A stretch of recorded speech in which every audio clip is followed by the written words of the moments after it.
Welcome to another episode of the Bandwagon Podcast, and today I've got possibly one of my favourite guests. You have to say that because I can hear all this. So I don't want you to feel like the need to say that. Like, I said a favourite one. I don't do that because I know you probably said that to all of them, and now I've got to listen back to the other ones and make sure that you don't say that to all of them. I genuinely haven't said favourite, so I'll probably say that to the other one. But what I will say is that you're one of the most multi-talented. So you're a broadcaster, a DJ, pole dancer, one of the early TikTok inventors with your dancing that you used to do, which I don't think you get enough credit. You don't get enough credit for. Yeah. And now a brilliant podcaster. So welcome, Mr. Tommy Sandhu. Thank you, man. Thank you. And is it Bhandwagon? Is it because it's the B? Yeah, you gotta be careful. You gotta be careful, like you said. So, so it's obviously a play on the surname. So my name's Bandel, and then I got Bhandwagon. Okay, right. Yeah. So otherwise, if you say it a little bit different, you might be getting a number. You're right. I wouldn't say it like that, but it's more like I thought it was like the Bhandwagon, like we're in a closed wagon. So one day, so when this is sponsored by Tata in the future, Bhandwagon. Boom, doors closed. Me and Ricky can have a chat. It's like it's in the Bhandwagon. That's what I would think. If it's like Hell in a Cell, like WWE style, but in like this fake ass studio. That there's nothing fake. That's the real studio you've got. Bro, come on, look at the space. Magic. Yeah, because there's people running around the idea. You know what I mean? No one needs to know. J.K. Rowling doesn't kind of go, it's a fake story about some Harry Bunda. She goes, no, it's a magical, wonderful world you can escape to. And this is the Bandwagon is a wonderful, magical place where we get to have these kind of conversations. Yeah. Thanks for having me on, man. And I'll be honest, I haven't been on that many podcasts. I don't think I've been on any. Definitely my first podcast that I'm going on this year as a guest. So thank you. And I probably only went on one or two last year. So I don't do this. I don't do this side of the podcast very often at all. It's a bit weird. I think it's kind of like I say it quite repetitively. I've had a few of the podcasters come on because I think it's that kind of etiquette. Is like if you grow, we all grow. It's that whole kind of movement, and we're trying to keep it away from as much desi politics as we can. So which is the other kind of area. Yeah, and there is plenty of politics in life. We don't need that. We can avoid that fully. Don't worry. I think that's what desis do brilliant, and it's like whatever's a good concept that it's working in it, they'll work out and say, right, okay, let's sit down. How can we fuck this up properly? Yeah. They say, so who can we screw over to make sure that they don't do well and I do better? Right. I don't even think they mean to do it. It's like, when you get on a high road and you see like one mobile phone unlocking shop, then there's 5 others next to it, or one chicken place and there's 5 others next to it, and I'm like, why are you doing that? What happened to diversifying? Why am I kind of going, okay, so if Ricky's doing podcasts, why don't I, about, let's say, I don't know, talking to Asian people, why don't I do a podcast where an Asian talks to non-Asian people? Whatever, move it on. But you see, what happened is, Ricky, you'll become successful, or I'll become popular doing my podcast and stuff, and someone will go, aha, it's podcast. And then, all these Indian channels will come along and go, a CD podcast, all right? And they'll all try and do it, and it'll be like terrible, and the whole thing collapses, and everyone's undercutting everybody. It doesn't need to be that way. I think if we springboard off each other, then it's good. And by the way, it does work. I do think podcasts feed podcasts. So me coming on yours and saying, hey, I've got the Tommy Sandhu podcast, I might get a couple more. And if me going on to my podcast and going, I did, the Bandwagon with Ricky. If someone says to me, what other Asian podcasts are out there?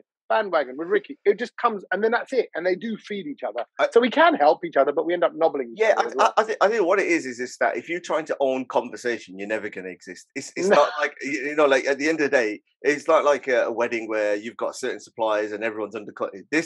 You can't, like, I seen somebody was like going, said to me, this guy's been on another podcast, and this one's, it's like, how many successful brand people that they are, you're gonna fucking get people on the same shit all the time. So it's like, this is part of the problem. We're trying to elevate people to different audiences and different backgrounds, and you just don't know. I mean, I got fucking 10 people in Romania every week who listen to me, which is like, what the? And that's more than my wife. Yeah. So you got 10 other wives in Romania, is what you just said. Yeah, exactly. Okay, I'll edit that. Yeah. Maybe husbands. You never know. Maybe not. But you're right. I think, and it's always nice when you get your stats. You're like going, look at that, 12 people in Bolivia. Who are they? Who are they? Like what? And how did they come across it? And then you see them like month after month, or time after time. So no, that's nice. That's nice about what we do. So why are you doing this? What's your purpose? What is your what? Oh man. Why are you? Because I've been in broadcasting. I got thrown out of that organization. I kind of then was solo, and then you kind of picking your own pieces up. You work out whether you're going to kind of walk away from it all or stick with it and all that. And there's lots of mental health stuff that I want to talk about. There's celebrities that I know. So I thought, well, okay, let's just create. That's why I want to create the Tommy Sandhu Podcast. It was my space to be all the things that I am, and I'm a dad, and things are changing in my world, and all that stuff. I've given up booze, and I'm like, okay, I think, and I love this. I can't help but talk. So I'm giving you time to think about your answers. That's what I'm doing. I'm all right. Adding, right? Okay, so what's the bundle background? Yeah. What's the bundle about, and why are you doing this? What do you want? Yeah, thanks for the question. Actually, That's right. Yeah, so to be honest, is like whenever I was like listening to kind of shows or radio or any kind of media format, I always used to, especially on radio, I used to love listen to the music, obviously, but then when the guest was behind there, it used to start pissing me off when they used to have to go to an advert, or it was really, really short kind of sound bites, and I always wanted to know a little bit more. Then when Talk Sport came out, that was brilliant because you were hearing people having different conversations. It was a kind of long format, and then it got commercialized with like adverts all the time. And then when the concept like podcast came through, so I think the easiest one to say is companies like Joe Rogan. A lot of his guests that have the same similarities. I actually know a couple of people who've been on his show. Okay. Through my drug and alcohol work that I do in the background. Not actually sell it, but that's where when you talk about Bolivia, I kind of pieced it together. Yeah. But I sort of like enjoyed that and love listening to, and you get to know the person behind it. So eventually, I've always been I've been involved in a bit of music as well, with friends who DJs or singers, etc. And I just thought, I had surgery like last year. I had my gallbladder out, nothing major, but I had a little bit of time, especially over the summer, the COVID in particular, where I was like, I had a conversation with my dad, and I was like, I don't really know some of my dad's opinions on certain stuff. And so when I tried to have the sit down conversation or speak to him on the phone, like me and my brother might speak to him, we'd be like, yeah, it's up to you, and that would be like, don't worry. Yeah. And I wouldn't know his opinion on Russian diplomacy or something like that. You know what I mean? And I don't expect to. But I realized when summarizing, when I was looking at my dad at this point was, he doesn't get involved in any gossip, controversy or anything like that. He's a very simple, straightforward person. And I thought that's rare. And I thought, how do you do that? It's because you learn those kind of skills as you're going along, or you meet in other people. And I always I had time to reflect, and I said, right, I love podcasts. All the people who I'm interested in, I don't really give a shit about views or anything like that. I genuinely don't care. I just want to ask them those questions. And in that time, my kids are young, and there'll be a point where I'm not here that they've got a digital kind of audio track record of my opinions about certain things or what I've said from it, and also probably realize he was a bit of a twat as well, isn't it? So it's one from arrogance and ego, but the other bit, it was just out of pure interest and having the opportunity to try and do this really, because like yourself, Bobby, Friction, and Harps, and all these guys, they ask those people those questions, and I'm more interested to say, actually, I want to know a little bit about the person who spoke to them. My brother said something funny once on his graduation. He had Michael Parkinson there, and he went out and he shook his hand, and then he said, he goes, think of all the celebs that he's shaking hands with. I've just shaken one hand and I've met all of them. Yeah, and I just thought, from that way, I thought that, there was something in there, and just the art of conversation and the road for redemption for people and the right for people to change their mind on thinking is kind of forbidden now. And I just thought with this kind of this kind of format, you know, I want to know a little bit more about people really, and not come from a gossip angle, but just show, you know, from a complete side of, you know, why they are where they are, and also some of the people that I've worked with, to kind of expose them to a bigger and wider audience. You've touched on so many things here, and I by the way, I just want to, for what my opinion's worth, I think those are all the right reasons, whatever right reasons are, whatever wrong is, I don't know, to do a podcast or to have conversation, is to kind of go, yeah, I think I want a little bit more. I think I want to go a little bit further. I think I see the world a bit differently. I think I'm a bit more analytical. And you're non-judgmental. Now, I've always prided myself on that as well. I kind of go, I don't care. In the nicest possible way, I don't care what your view is, but I want to hear it. If you go, Tommy, I think we should all be doing this, and oh, you're a letdown to Sikhs, and I'll go, okay, cool. I'd hear your opinion, and I would take it on board, but I also wouldn't care, because if I know where I stand, I just want to hear, oh, you know, Ricky, he's been quite hardcore. You know, he's quite extreme like that. He's quite militant, but that's okay. In the same way, I've met and had numerous conversations with proper racist people that just, and now I've heard many a time said to me, particularly over the years, no, not like you, Tommy, not like you. You know, I'm talking about, you know, Asians like this and Asians like that. And I'm like, that's interesting. I hear those conversations with people that just don't like brown people, don't like black people. But what I won't do is shut them down. What I won't do is go, I can't be around you. I'm like, no, it's fine, because I'm not scared. I don't. Well, particularly if I don't feel threatened. It's different when you're. I think when you threaten someone's life, you threaten someone's, you know, safety with violence or anything. If they're female, black, white, brown, whatever else, that's a different game.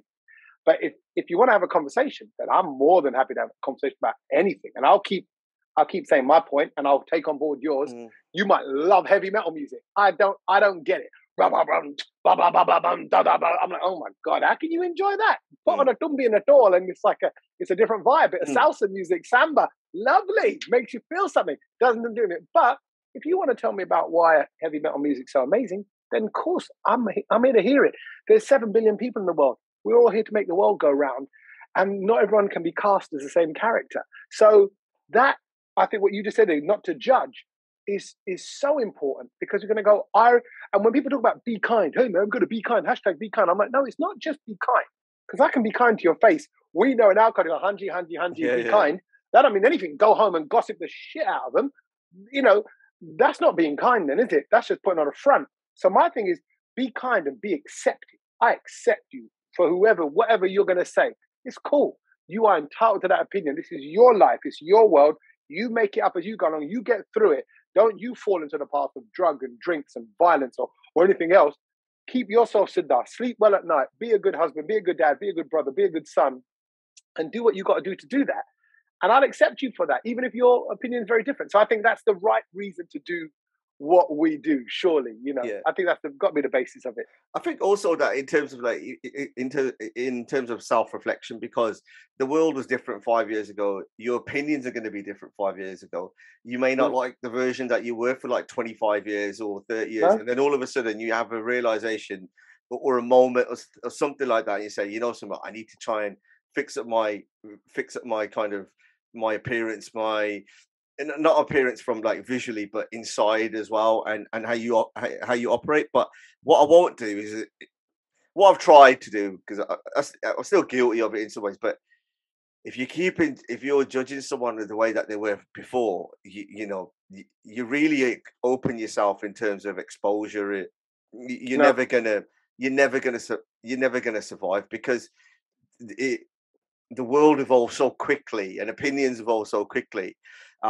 It's like a good equivalent is like footballer. If you turn around and say this footballer is shit, and then all of a sudden he does bloody brilliant, thanks to the hat trick, and then everyone said, yeah, but you said he was shit in 2000, and you're like, yeah, I'm allowed to change my mind.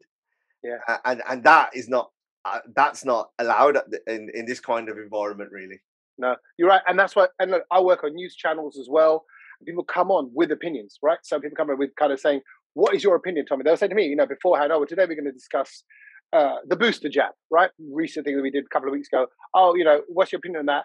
And I said, I haven't got it. I haven't got the booster. I've had the 2, but I'm not anti-vax and all that, but I haven't had the booster. And it got a reaction like that from people around me who were looking around like, what? How can you have the booster? What kind of gamble are you playing with your life? And I said, it's not that. I said, it's because I've got so much haldi in my diet. I'm good. No, I'm joking. I said, it's because I said, I've had the 2 jabs. I haven't had any symptoms. I'm making up my opinion based on how I feel, my instinct, my gut, what I'm saying. It may not be right. And I did say this to him, this to come back to the changing your mind. I said, I might regret that. I'm not so sure of myself that I'm going to go, this is the way, it's all a conspiracy. I'm not saying that. I'm just going, for now, this is how I feel. I'm not sure. And I'm swayed a little bit more this way than I am that way. And I'm not quite Labour, and I'm not quite Tory, and I'm not quite West Ham, and I'm not quite, but I'm a West Ham fan, but I know there are flaws in my team. I'm sorry. I'm sorry sometimes, and we've had a rough run for years, and now we're in a good spot, and maybe I'm jumping on the bandwagon again. See? I can't, I'll just work that in the side. Master. Of West Ham. And so, I think that's it. I think you should be able to be fluid. And if you have to set yourself in stone with all your opinions, and that's what society kind of weirdly is requiring from us now. Like, where do you stand on this? You once tweeted this. You once said that. And I'm like, yeah, I'm not that actually, I haven't been the victim of that. I haven't been the receiving end of that because I don't tweet and share that much stuff, and not opinion-based stuff like that. But people hold you to that. And that's it. You are cast, judge, jury based on one incident. Whereas as a married man, you can very much screw up today and be in the good books tomorrow, and then be back in the bad books the next day, or even in an afternoon, even every 15 minutes. End of that sentence. It can start with something like, oh, guess I've done the Hoover. Positive. Yeah. Yeah. Good. Very good. Good. Did you empty the bag? Or did you empty it in the bit? No. And then that's it. Yeah. And that's it. Before that, you are a letdown to everyone from your family. That's it. You have brought but the number times 30 years of life. Yeah, that's what exactly. No, I think it's good. I think you're right. And we'll have a conversation in 6 months, a year, 10 years from now on this podcast. And when you're sponsored by Tata from the wagon, and it'll be different. Like, man, Rick, we thought it was that. It turns out no, it's not. It turns out we're both a couple of racists now, and we're sitting here, talking about how we hate the alien race that come over to invade us. I mean, your journey into broadcasting, obviously, you're seeing many cycles in terms of this thinking. You came into broadcasting, let's say Asian Network, and well, let's say like you were one of the main reasons why it was kind of saved at that bit. It was a sinking ship. One of them. I want to just let me add to that just because I want to chip in. Yeah, you can ask anything about any of that, so it's all good. But at that time, I want to big up a couple of other things about it because I came on board. Adil Ray was the breakfast show host. Yeah. I was on weekend breakfast and very quickly moved to Drive, and I was only on Drive about 3 or 4 months. And they brought me into the office and they went, Adil's going to move on. We want to get you in to breakfast. And I'd only been on, like I said, Drive 5-6 months. So I was like, whoa. So I've just gone Monday to Friday on one show. Now they go Monday to Friday on the flagship show, the show. And they went, I went, all right, yeah, okay. Well, I went, I'd love to do it. And it was all cool with Adil. Yeah, it's all cool with Adil. Okay, great. Because he was a big advocate of me. Of course. He went on air and went, give this man his own show when I was just covering shows. So, I'm like, I can't forget that, like that kind of support from early doors. I remember I had Thailand booked for my missus, right? So I was like, yeah, cool. They went, can you start on this date? And I went, no, actually, I'm in Thailand. I'm going to start, can I start 10 days later? And they went, no. I went, what do you mean no? They went, no, because we're going to announce the station's going to close down on that date. And therefore you have to be already in place. So it doesn't look like we're bringing someone in place when a station's closing down. And I went, well, that doesn't make any sense. Why do I want to work on a station that's closing down? And they sold it to me very well. The guy, Andy Parfit, who's head of Radio 1 and Asian Network at that time. And he went, because I believe in you. I think you're a fighter. I think you're this kind of bunda. And I was like, oh, yeah, I am. And so I was like, okay. But then you kind of go in fearless. You're going with nothing to lose. But another key part of Asian Network being sexual, and what we did, we made it a bit more all-inclusive as a breakfast show. We got back to basic music, like Bollywood, Bhangra, kind of hardcore, just big hitters, big tracks. And I was all nice and family friendly, and it was all just good. It won everyone over. People listening in their cars with their kids, and everyone was happy. My silly songs and sense of humor.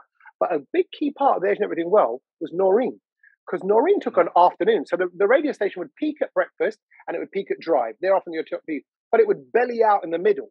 Noreen brought that up So it was all about the same. So breakfast, afternoons, and drive were all about the same listenership. And then when I picked up a bit, belly, the middle of it, the belly, the Noreen Khan bit picked up a bit, and then the drive picked up a bit. And then it all just kept nudging all three of those bits. That's unheard of, actually, across a radio station. You get breakfast and drive.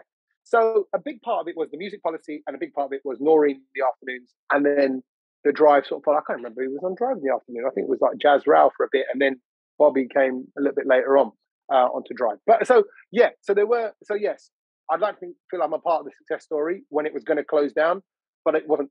I'm not going to sit here at all and kind of go, it was me. Yeah. I saved them all. Yeah, it was. I was the emergency boat that came out. Yeah, exactly. So, did you find it difficult then, in terms of, like, let's say from what you just said, a little experience that you probably had at that point of coming in and then putting your stamp on that show?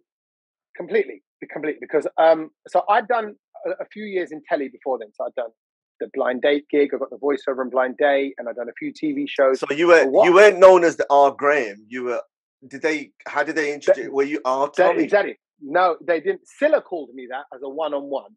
I got to know her quite well. Got to hang out with her a lot. We went on holiday together. Went to I'd be DJing in London 4 or 5 nights a week at that time, and she'd come to the club and this is Scylla Black coming to a Desi gig. No, Desi. Oh, just almost. Yeah, I was you need to add the bump in there. You need to say, when Gypsy Road came on, she did a surprise remix to Gypsy Road. Yeah, instead of Kali Teri Gut, she was Kali Meri Na. There was a name. Okay?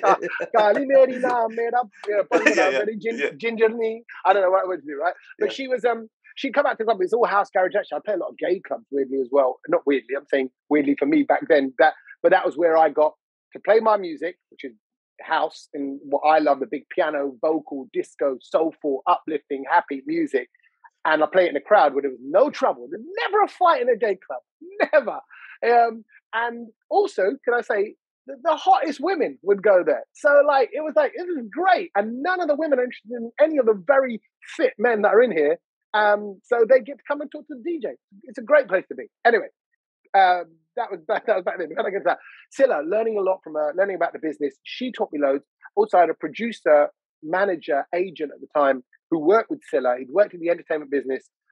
Marty, his name is, a Welsh guy who taught me so much about the way in which you come across, the way in which you work, your research, your prep, the way you conduct yourself. So when I hit Asian Network, I'd almost done my time. I'd done quiz telly, shopping telly, late night channels, channel 800 and something, that if you sit on the remote control after watching me, you could end up on Babe Station. You're that high up in the EPG, right? So it was that. And sometimes some people wouldn't tell the difference. Sometimes I take my top off and just sit there and take phone calls. I'd sell that Hoover.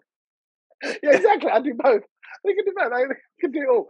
So you do that, and what I meant was, I came to Asian Network, and I remember being on the radio, coming to the radio, and speaking to the producers, and they said the first kind of cover show I did for Drive or Breakfast or Adult, and they went, right.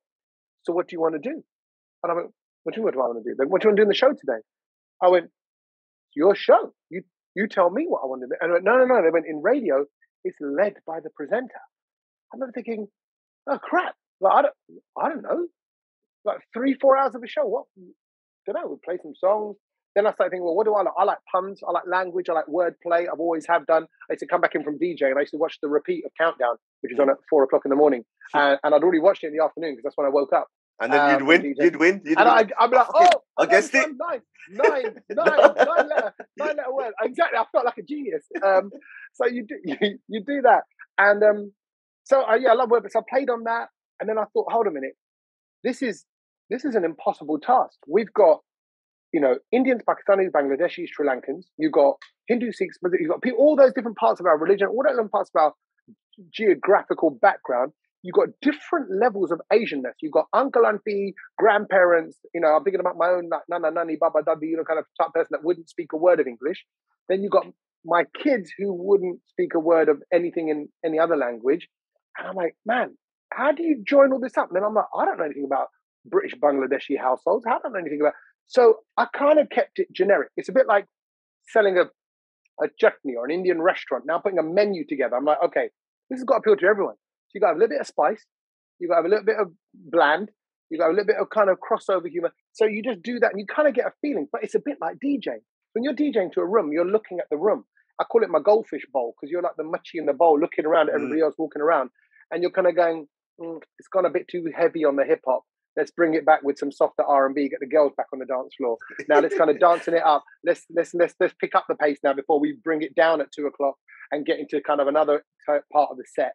So it's same with kind of radio. And I think as long as you're constantly doing the dance of life, I call it, kind of keep moving with it, then it kind of, it keeps you fresh. It keeps kind of, you're kind of listing out things. Plus my background was, drama, performing arts. So you're doing improv.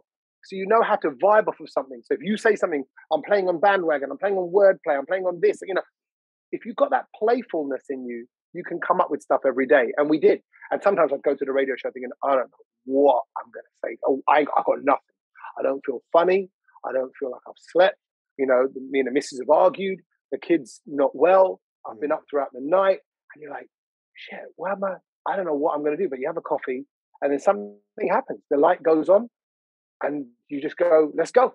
And I think you got to have that switch in you. And I'm sure people have got it when it comes to business or when it comes to going to the gym or something else. You just got to go for it. So you've echoed some of the things that Harp's Core has, mentioned. And one of the things that came out was to say that, she said, where did you get your energy from? And it was a switch that you had to go. But she's been fairly open in terms of like some of the difficulties that she's tried to manage and do everything and balance all this.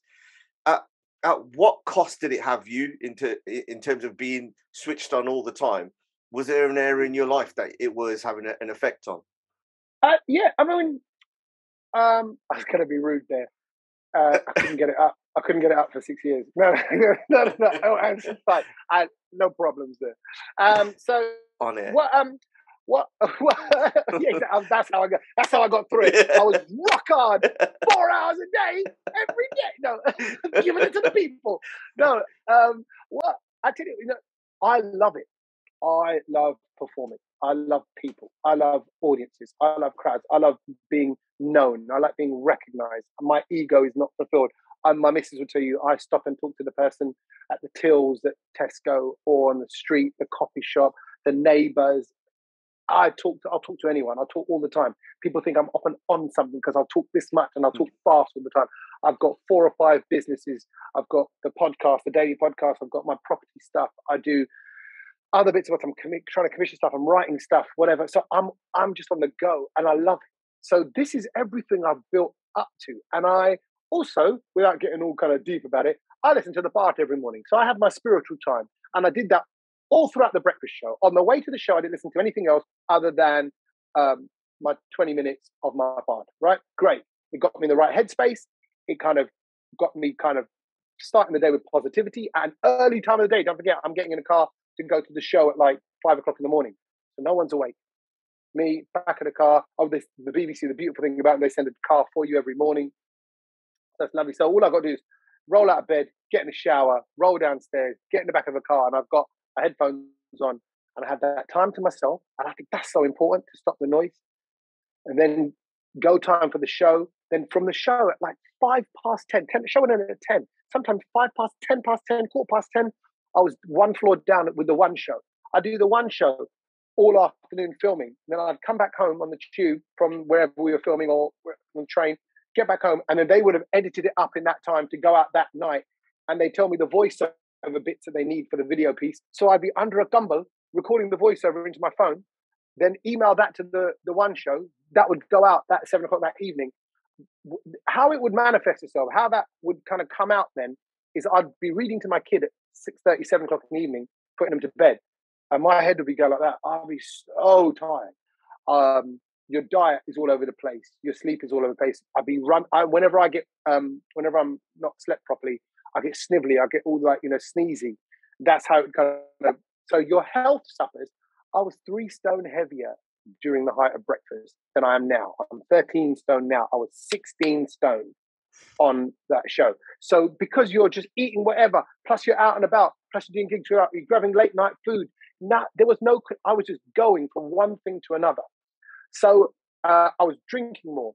on the weekend. I'd binge drink because I think, oh, I've had a good week. We've smashed it, and we were smashing it. We were getting good numbers. The show's getting recognised. I'm on the One Show, Radio 2, the Travel Show, Asian Network. It's all flying. We're earning good money for the first time. But don't forget, I'm just a freelancer. I'm just someone who's trying my luck in this game. And now you're on a 6-figure salary from it. That was unheard of. I hadn't got that ever before in my life. So things were great. Why not? Why not? Everything was go, go, go. So what suffered was probably time with the kids, time with the missus, proper time. And I think my missus fortunately just picked up everything in terms of the house and the kids and their school bags and their books and their time and booking people in for like birthdays and my nieces and my nephews and the presents and the vouchers and she just took all that on, and I left all that. And I guess it was, I'm off being me, and it was 7 days a week and nights as well and weekends.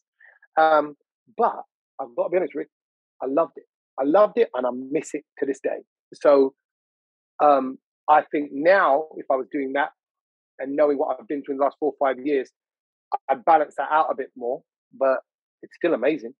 And I had a wicked time doing it because I love people and I love meeting people from all walks of background. I want to meet bonkers, bizarre, wonderful, creative, funny people. And when you meet, and I got to interview Amitabh Bachchan on a one-on-one. I got to do Shah Rukh Khan. I got to do Dharminder. I met him, in Canada, and me and him having a chat. Anil Kapoor, all these brilliant people, and people that have achieved so much. Whatever you may think of them, they've achieved so much, and I get to be around them. Craig David knows my name, and that. I grew up listening to Craig David's music, and playing his music in the clubs when garage was just still up and coming. So all those things mean something to me. I got to do Hulk Hogan, like who gets to do Hulk Hogan, So, and he's telling me proper stories about him as a dad. And do you know about his story about the George Foreman grill? Yeah. So he got offered. It should have been his. He took a juice maker in it instead. Exactly. Well, he didn't take it. He missed the phone call from his agent because his missus told him, go pick your daughter up. So he went out, picked the daughter up, but it was a big 1 hour round trip, whatever. Missed the phone call from the agent, came back. The agent had already given him the juicer and given the grill to his other client, George Foreman. But I think, I would have picked the grill. He goes, oh, well, George has got that. You go with the juicer. He goes, all right. And it was like that. And he goes, one phone call. And he goes, it would have made a difference of about $400 million to him. And I'm like, hi, what does that tell you? Don't listen to your wife. That's the message. The message there. When she says, go do this, go, no, I know what you're, no, I'm kidding. No, I take your phone with you. Yeah, mobile phone before that. Anyway, my point is, it does have an effect. But if I'm honest, I think it just goes with the territory. You put yourself out there. A builder doesn't want to get up at 4 o'clock in the morning to go onto a cold ass site at 5 o'clock in the morning and be there till 6, 7 o'clock in the evening. My mum didn't want to do the sewing machine. I remember hearing the sewing machine going from upstairs in my bed when I was a kid. I remember hearing a little noise, like a little scream, come downstairs, and the needle had gone through her finger. And she had it covered up in a tissue by the time I went down. I was only about 8, 9 years old. I remember it vividly. She had tissue all around it. I saw the blood through the. I went, wait. She was, hey, go back. I was like, all right. Went back to bed. Came downstairs the next day. And she had a fucky all over it, right? So she had it wrapped up. But she carried on. She didn't want to do that. My dad's never taken a sick day from work. He didn't want to do that. I'm sure he went to the lays in. My dad faced racism in the workplace. They were trying to mess with him when in his workplace and trying to move him to different departments and make him leave and all that stuff. And there were different times, 70s and 80s. The people who are our elders, our older generation, the people who have pioneered in music scenes or film, TV, drama, anything, business, they've undergone shit. So we are where we are. Now it's our job to just smash it. We're lucky. We ain't got it nearly as bad as they have. Yeah. So all we got to do now is smash it and take it up a level. That you've given many lessons in terms of your life, what you've just kind of said there. How did you, looking back on it now? I mean, it's completely up to you in terms of how far you want to go into it. But how do you reflect when you had to leave the BBC now? Yeah, I didn't leave. I got thrown out. Yeah. I'm not saying thrown out, but I'm just. Yeah. No. I'll let you phrase it any way you want it. No, bless you. You're being kind. It's like you don't have to be. It's like Jazzy Jeff and the Fresh Prince. Yeah. You're messing around with Hillary again. Honestly, Rick, it broke my heart. It didn't make me angry. It broke my heart. I tell you why, because I loved it there. And I still do have amazing memories of it there. And I think the headline will be, you know, he got sacked from the BBC and, you know, he's left the BBC or he's got issues with the BBC. I haven't. There's 2 or 3 people involved in my sacking, really, management. And I believe they made the wrong decision. But again, coming back to your first point about accepting people for whatever they are, they were coming from a certain mindset. And that is that, men in these positions, in privileged positions, they are taking advantage of their positions. And look at that, there's a secret club and what's that? And they ran away with that. Even though, and I'll say to you, open up, said it to many others, to this day, I have not said anything offensive about anyone. There is no complaint against me. No one has complained about Tommy Sandhu is this, something like that. So that's all those things make me kind of reassure me that I kind of go, what did I just get caught up in? But I take the spiritual route when I analyze it. I take the kind of, what was that about? I look up at God and the universe, and trust me, I hit some horribly low times with it because I didn't understand it. I'm going, but I did, and all I kept going over and over again with is, but I didn't say anything. I don't think these things. But the Daily Mail headline was with my name. The story was with me in it, you know. And if you read the article carefully, you'll see there's no quote of Tommy said this. There's no screenshot of what I'd said because it doesn't exist. But I'm in the group. Oh, he's part of this secret club. No, there was no secret club. What are you talking about? Where's all this coming from? You've run away and made it something that it's not. Others have said stuff that you might deem inappropriate. I haven't. I was there. You were the fall guy, basically. Maybe, but then I expect better because don't forget, I was made the fall guy, I think, the scapegoat, whatever you want to call it, but by the same people that made my career. So that was the confusion. It's like your mum, dad doing you over. You're like, hold a minute, you made me, but now you kind of you skanked me. Like what and you're looking at your mum, dad in the eye, kind of going, but you know me. Look at me. You know me. You know I'm not these things. So where are you running away from? It's a bit like you're dating someone and like her cha-cha. I don't know where I'm going to. Bear with me. I'm hoping where this is going. I've got the pause button just in case. No, you love this girl, right? You love her to bits. It's all going so well, and she's introducing you to her friends, and her friends love you, and all that's going well. And all of a sudden, an interfering Dai comes along, an interfering chachi comes probably a chachi. Comes along and she kind of goes, Mata Sonia this, Mata Sonia that. And then all of a sudden people start bubbling, that all bubbles up. Then they speak to the girl's parents, and the girl's parents start saying to her, like, you got to break up with him. She's like, and then out of kind of default, she does. But you're kind of going, we were onto a good thing. It shouldn't have been that way. But actually, everybody else knows it.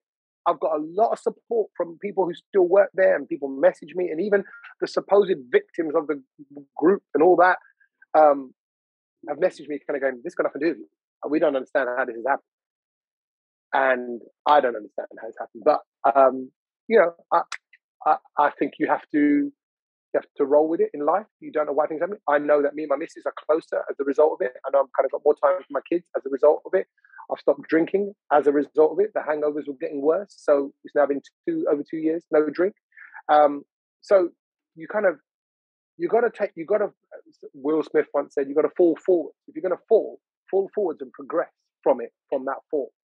And I miss it. Like I said, I miss it more than anything. I'm not mad. I'm just, it's a little bit saddening really. And now it's more like, okay, I believe that if you're a good person, you're blessed, and blessings work in weird ways. So where is this going? And I don't know the answer to that yet, because I think I'm still on that route and path, but I know I'm quite excited about the future.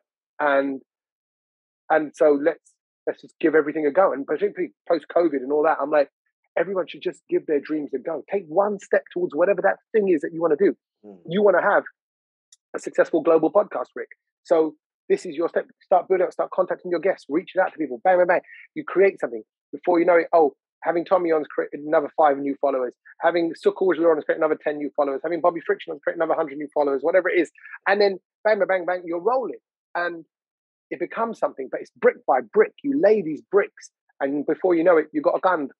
But at the moment, They're just bricks. So I'm just taking my little steps as well. Seeing where it goes. Did it affect you on the one show? Did it affect everything around it? Because like, I mean, because from let's say brown Twitter or brown social media, you're seeing the world is on fire because it's on Asian Network and that. But then knowing the impact as you as a person, your family, and your aspirations, and then all of a sudden you go from having a car picking you up to actually like, shit, I might need a taxi nothing. I need to drive myself. Yeah, and exactly, and I'll be honest, I got dropped by my agent, got dropped by everyone. Everything went very quiet. Got cancelled from gigs. Even to this day, Rick, there are comedy venues that won't have me do stand up in their venues because they go, "Oh, we operate an equal rights policy," and because of what happened to him 5 years ago, I can't go in there. And the promoter is going, "No, but you don't understand, and no, that's what it is." And he doesn't always tell me.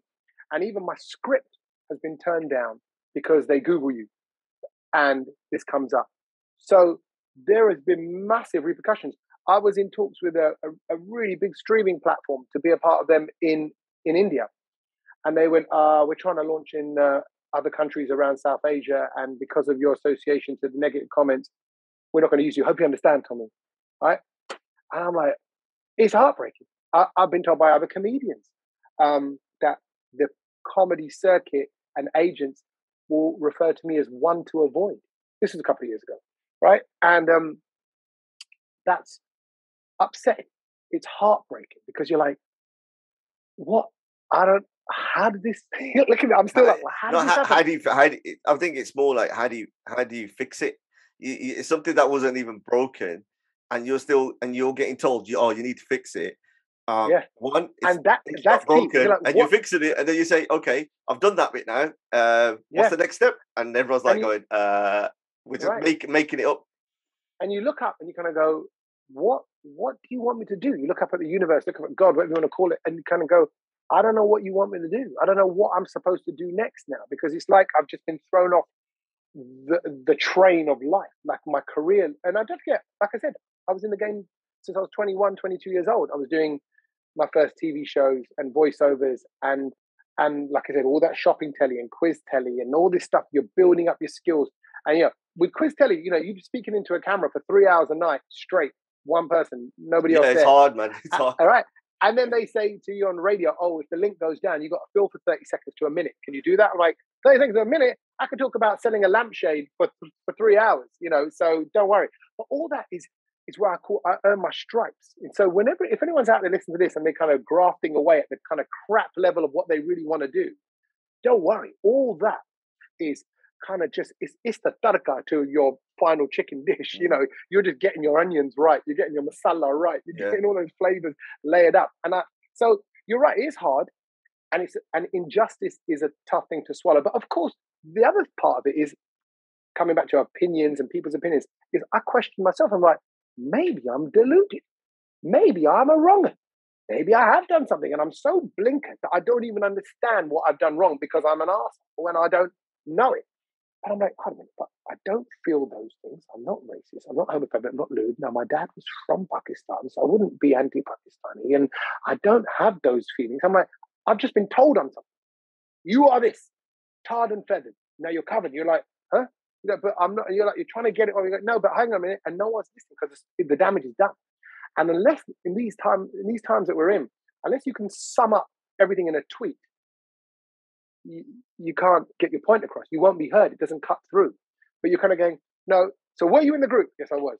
So did you see this? No, I didn't see it all. But you did see some of the messages. Yes, I did. So why is it that you've seen some of the messages, not the other messages? Well, you see, I'm really busy and I'm working on the too long. No one's interested. You're like, oh, no. So have you ever used the P word? No, I haven't. Have you ever used anything homophobic, lewd? Have you been crude about any women in the office? No, I haven't. But were there others that were? Yes, there were. So why do you associate with these people? I'm like, because you told me to work with them. So I'm given this as a team. I'm a freelancer. So you've done me through association to a team that you associate me with. It doesn't make no sense. So, but I also, like I said, coming back to the spiritual side of things, I think things happen for a reason. And I don't know what was going to happen. I was so tired. Maybe I was going to fall asleep at the wheel the following week, Rick. I don't know. Right? And so I have to believe whether I'm believe it or not, that things happen for the right reasons, and you have to bounce back. And it's taken a long time to bounce. Yeah, I haven't even bounced back. To be honest, I think it went like that, and I just went quiet, and I didn't know what to do, and I was a bit lost for a long time.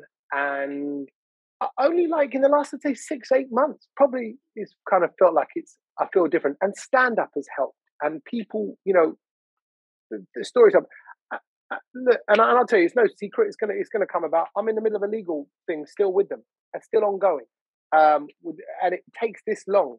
And there's lots more to this that I kind of don't want to get into, because I suppose I don't, and I haven't done. If you notice, I haven't put anything out on social media. Yeah. This is probably, talking to you now, it's probably the most I've spoken about it in any kind of public way, shape, or form, because I don't want negativity to be. I don't want to be associated with negativity. I'm not angry. I'm sad. I'm not. I don't want revenge. I want peace, and I miss them. I want everyone to know that I miss that place. I'm not hating on that place. I wish them success. I hope it grows. I hope it kind of progresses. I don't think it is, and I don't think it will, because I think where they're taking that as a station, it's going somewhere else. But I think maybe that's why they did it. Maybe they took out the most listened to radio show in the history of their history for a reason. And they think, oh, is there more to it? But someone once said, always favor cock up over conspiracy. It's a big cock up. It's not. There's no one's out to get you. There's no boogie monster. There's no big plan. And I believe that. I think actually it was timing. It was cock up. It was misunderstanding. It was they were trying to do the right thing. And I believe that, but got it very, very wrong through just probably mismanagement and a lack of knowledge or capability in the role. But we are where we are. I mean, I was sitting down the other day, because we've only managed to get this done in a matter of days. Before he goes on, honestly, you were probably the easiest guest I've ever had. Like, sometimes when you ring someone, you're like, oh shit, will they pick up or something? And you did straight away. So I was really it's that little lesson for me, it was huge. But I was like, if you look at this guy, what's the closest comparison in my life to that? And I was like, this guy is the Desi Richard Bacon.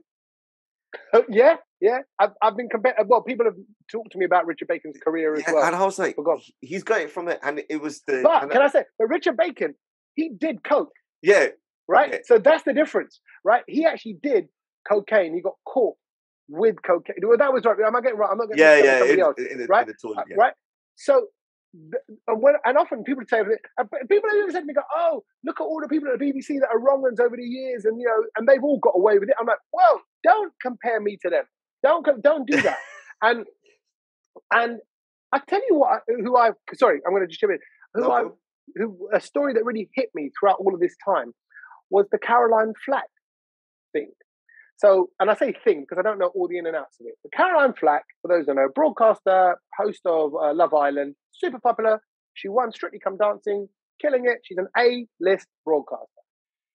Then she has some bust up with her boyfriend. Pictures are leaked of there being blood, and someone saying that it's her boyfriend's blood. It's what comes about, and she's beat up her boyfriend. And her boyfriend was pressing charges, and then they dropped the charges. They worked it out. But the press carried on with it. And then I don't know quite what happened, but then she went quiet a little bit, but then she got dropped from Love Island. And all her income, all her work, everything got taken away. And all she kind of was putting out there is, you don't realize there's more to this. Yes, we did have problems. Yes, we did have a bust up. And her boyfriend's going, it's cool. We're okay. Right? He's all right with her.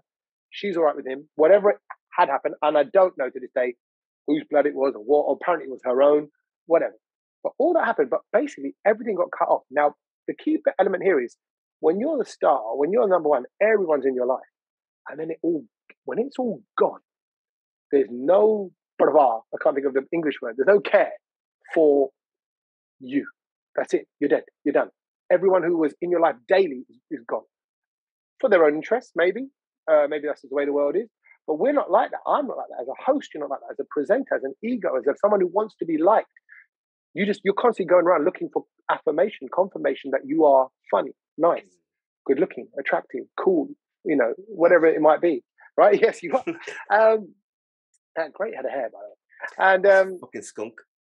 No, it's beautiful. Beautiful. It's beautiful. I'm envious. I've never had any level of that hair anywhere on my body. Well, you definitely ain't getting no shampoo fucking head, so forget that. No, I'm not getting sponsored. No, maybe a razor blade. But then we're kind of, she went quiet, and all of a sudden you heard that she took her own life. And you go, and I remember, I've got it so clearly in my mind. The kind of visual image I got was like a bus going across my face. You know, when you're stood on the side of a pavement and you look one way, you look the other way, and the car just goes across you. Yeah. You know, and so it was like what I was telling myself in my mind was, holy shit, that was a near miss. That was a near miss, Tommy. Now, I'm not saying I was that bad. I'm not saying I was ever, thinking those kind of negative thoughts about me and my life. But everything went.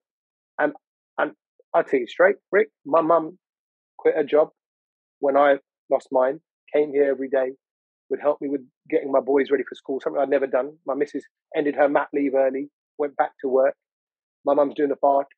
And I'm just here thinking, I just want to lie on the floor. I don't know what to do with myself. I'm down. And I'd drop the kids off to school, come back, go straight to bed because I'd have been up all night because you're thinking about it. You're lying in bed kind of going, I didn't say this, I didn't say that. What could I have done to stop this? What should I have said? And I'm like, but I didn't see those messages. How would I know about messages I haven't seen? Why? Because they're going, why don't you flag it? Why don't you? And I'm like, I didn't see it. Oh, but you saw some. I'm like, yeah, I know I saw some because I check it now and then. Well, why did you stay in the group if you don't really check the group? I'm like, because sometimes you just want to keep the peace because people think presenters think they're something. So if you're not in the same group with your producers, who do you think you are? It's like, so, you stay in group. And what happens when you leave a WhatsApp group? When someone leaves, you go, oh, he's left. What's his problem? Or she, everyone kind of gives them a bit of a hard time. Oh, yeah, who do they think they are leaving the group? So always, and I'm thinking, well, I was in 25, 26 WhatsApp groups, just running noise around me. I'm like, this means nothing. WhatsApp is an app on my phone, which is a gadget in my life. I'm so much more than this one group, but yet all of my character is being judged on this thing. And Caroline Flack thing happened and other celebrities I see fall from grace, as it were. And you realize I'm lucky. I had my mum, I had prayer, I had spirituality, I had my wife who was rock solid, who just did everything, picked up all the pieces. And you got to feel lucky about those things. And my mates, instead of saying, "Oh, come on, let's have a glassy and talk about it," he picked me up and goes, "Let's go gym now," and we would work out and talk about it. I'm blessed. You got to find your angels in life and know what's important. And now I've changed. I've realized I only need 3 or 4 people in my life. I don't want anyone else. Yeah. I'm happy. I will entertain everyone, but I only need a few. You only need a few.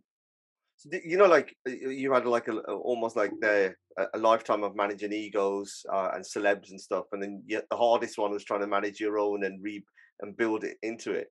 So it's kind of like, again, the Will Smith bit moving forward. Then, how did you know what your first steps were going to be? And because you did Brown Load as well, didn't you? Yeah, right. And that's another thing. Let me just add to that, right? So, number one, you don't know. You never know whether an idea is going to be good or successful. And anyone who's sure of themselves and you meet somebody, particularly Banter, who's so sure of themselves. Like they go, yeah, this is the way to go. This is the way to go with business. This is the way to go with this. This is the way to go with that. How can you know? You can't know. You don't know what's around the corner. But I'm always in admiration for people who seem very sure of themselves, because I'm not. I remember actually being around Bobby Friction in Nahal, and they had ideas and opinions on music and the trends, what's happening, what's big. I'm like, I just listen to it and go, yes, that's a tune. That is a good tune. Is good. I like that. That's it. I like it. That's all I've got to say on it. I haven't got anything more to add. But they can break it down. And they got this and that. And I was always like, damn, I wish I was a bit more like that. Anyway, but with the Brown Load as well, that came about 1 year after I'd been sacked. And I know that because for that year, the BBC had said to me, because I was going down the legal route, they said, look, don't go down the legal route, but we can start to bring you back. I said, that doesn't make no sense. Why get rid of me if you can bring me back? They went, well, there's no set thing against you here. We can start. And I'm like, so you sacked me just to say don't sue, but you can bring me. It was confusing. But all I wanted to do is work. So I'm like, okay, I wanted to get the one show and the travel show and the other things back. Well, okay, forget Asian Network then. If I'm sacked from that, I'll do the other bit.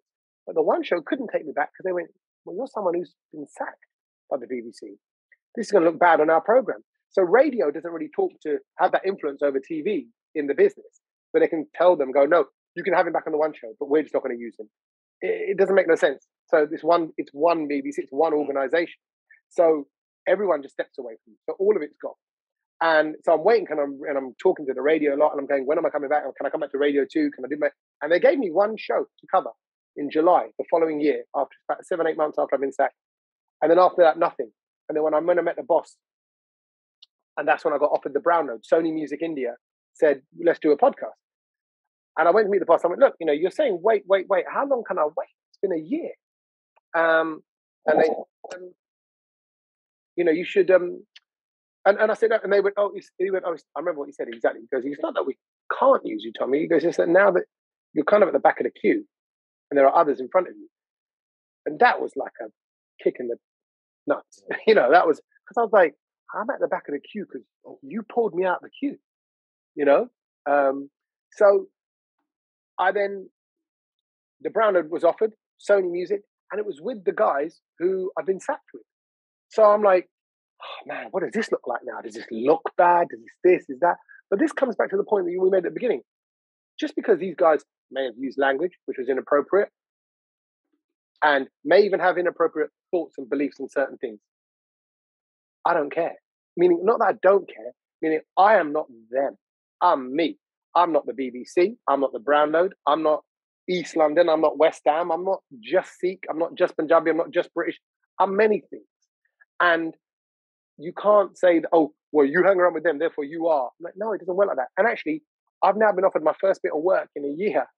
And it happens with these guys for Sony Music India, which gives us access to all this stuff. I've got to take it. I've got to take it. So you don't know what's right. But, on paper, it would look like, oh, well, he's at the BBC and he's gone straight into a deal with Sony.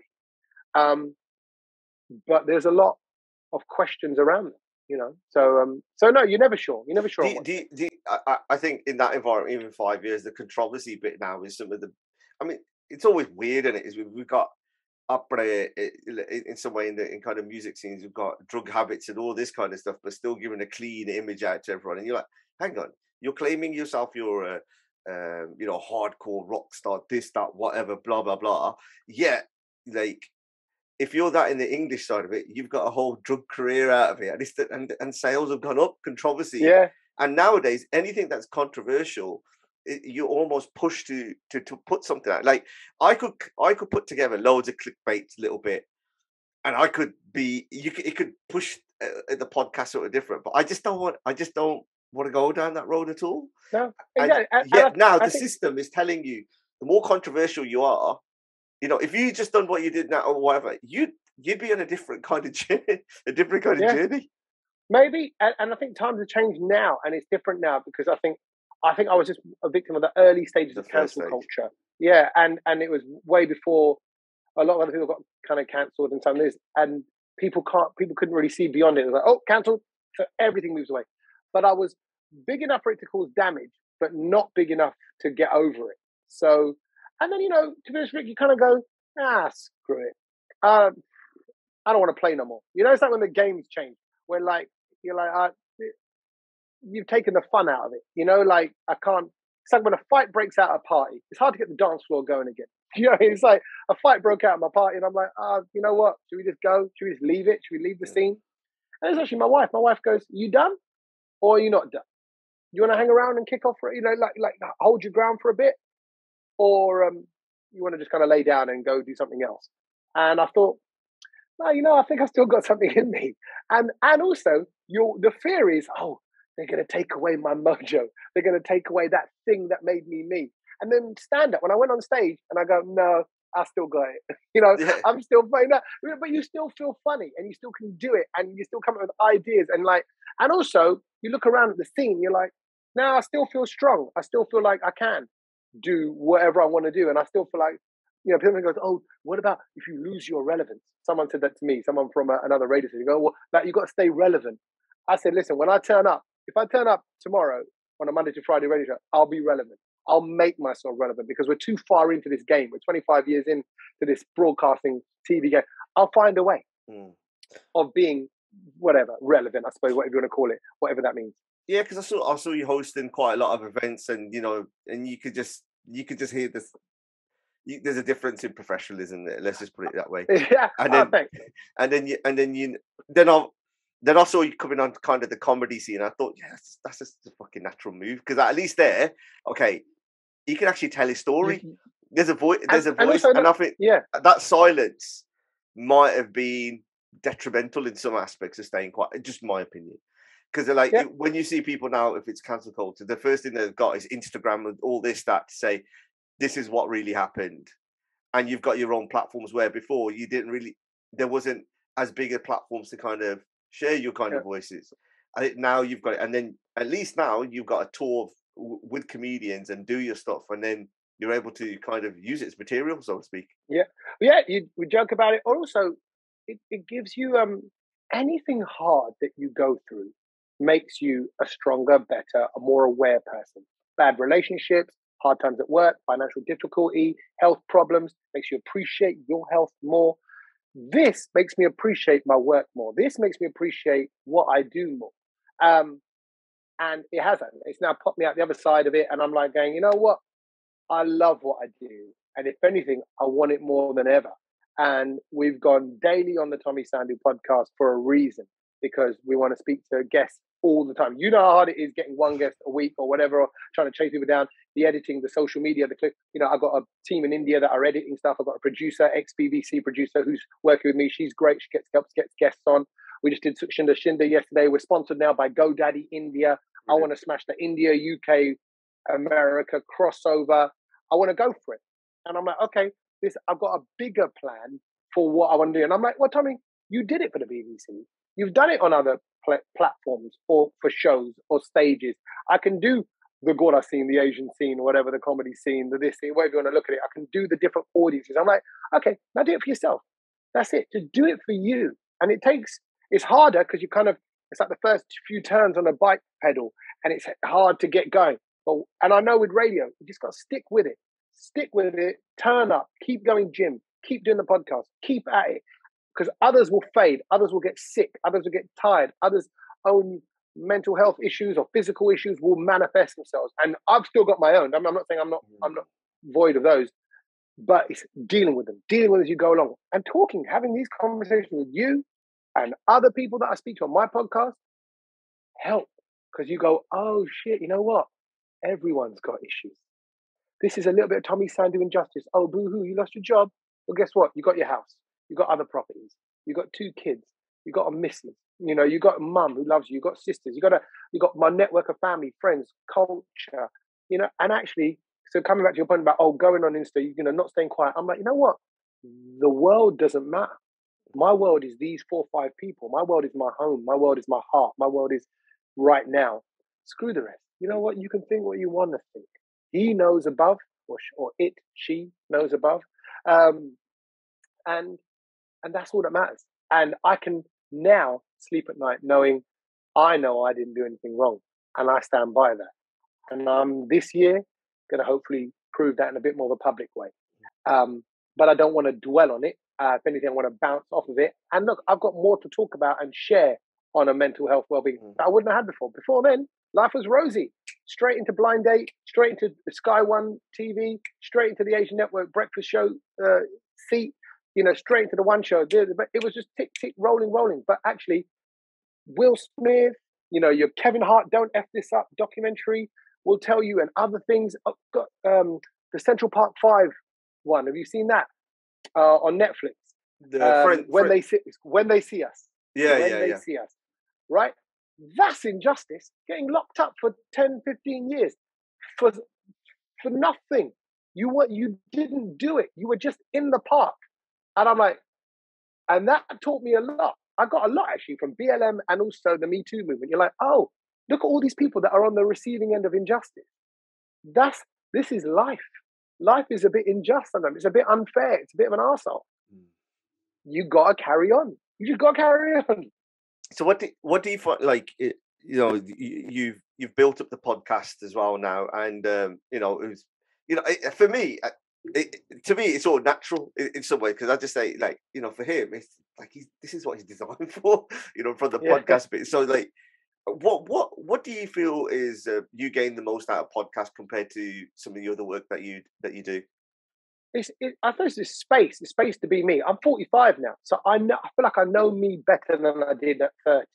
I joined the Asian Advocate about 32 years old. I was there till I was about 40, and so in that time, you learn a lot through the BBC, that quality level of broadcasting and all that. But only when you go through your own shit do you kind of learn more about you.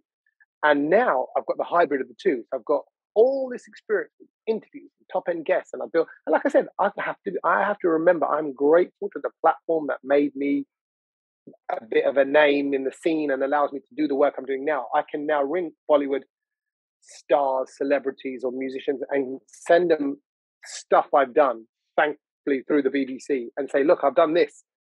Let me get you on. And they will come on my podcast. Musicians will come on my podcast. And I think, now I can talk to them in a slightly deeper way. I talk about fatherhood, juggling workloads, about, positivity, mental health, giving up drink, giving up drugs, not that I did drugs, but I'm thinking giving up my booze and all that. I can talk about that. I've got more to give. Drink is a drug, by the way. That's my pet hate. Yeah. So I mean, yeah.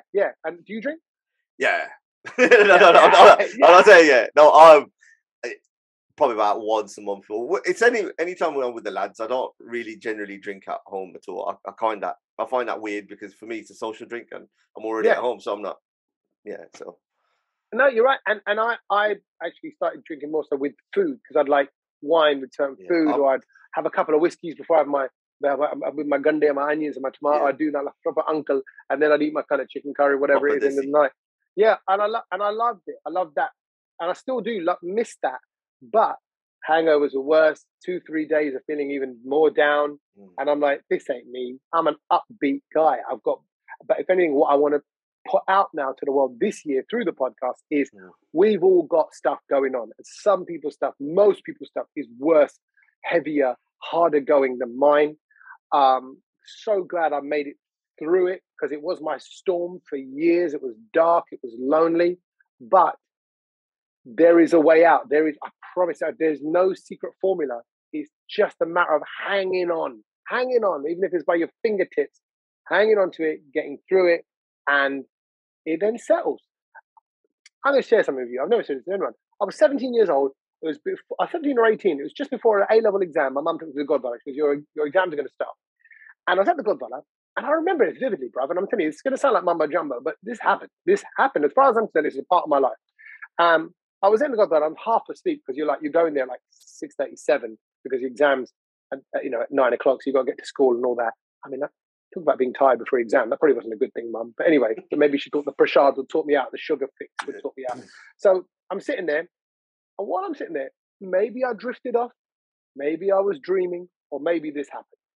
But the Gyani who was chatting away, bruv, I heard him in English. Now, I don't understand it all, because it's a bit more hardcore kind of Punjabi stroke Sanskrit or whatever. So I don't quite get all the phrases, the words, and the pronunciation. I can pick up little bits here and there.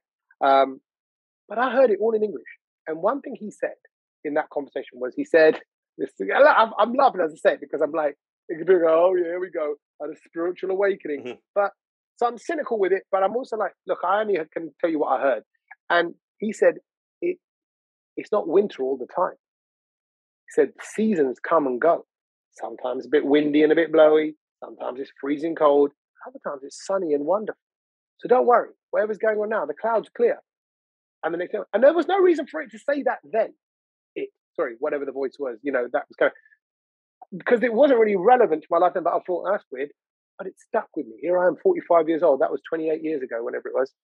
And I'm like, that stuck with me. And I'm like, you know what? Seasons change. And it's not always rosy. It's not always bad. And I suppose as we navigate our way through it all, we just want to hang on to a middle ground of happiness, contentment, okayness. And I think my BBC days were very high in one respect, because there's a big buzz around it. And then it hit a very low period. And now I want to get that middle right.